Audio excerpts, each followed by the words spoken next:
Слон во фиока.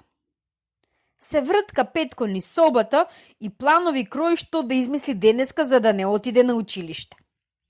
Забот веќе неколку пати го болеше и со главоболие оправда 3 дена, а стомакот веќе го имаше искористено. Сите прсти на раците и на нозите му се здрави и на број. Ушите и очите исто така.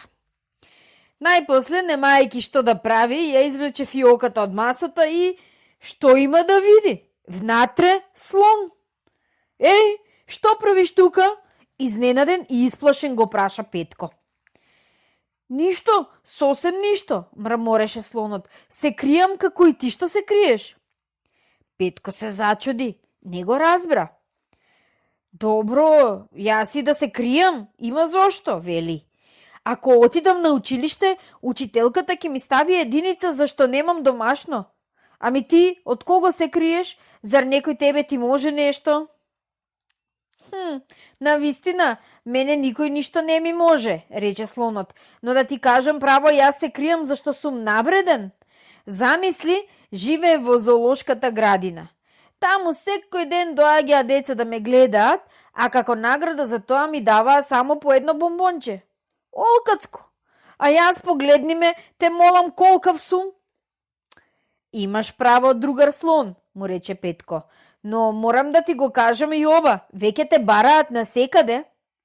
Кој ме бара? Подисплашено праша слонот. Лично чуварот на зоолошката градина, ете кој, му одговори детето. Сношти го видов како трчеше низ градот и викаше. Го нема, избегал, 3 дена веќе го барам, без душа ме остави. Кој избегал? Заинтересирано го прашуваа луѓето. Слонот, ете тој, налутено им одговараше чичкото чувар и се закануваше.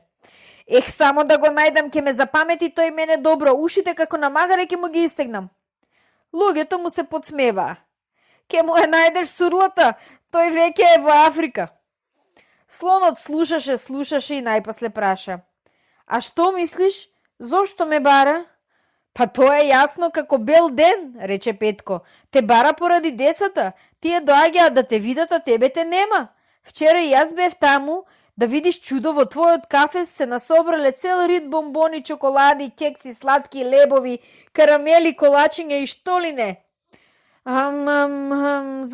Замрморе слонот. Еве, веднаш тргнувам, жал ми е за децата, сепак тие ми се најдобрите пријатели.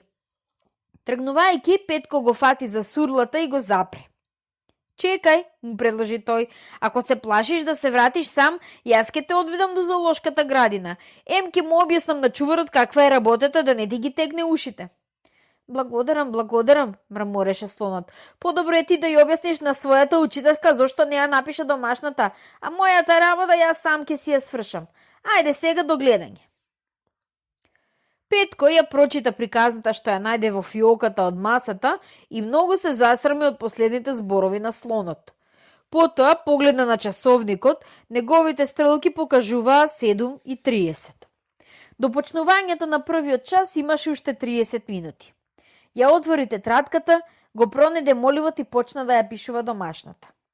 За тој ден Петко не измисли никаква болест.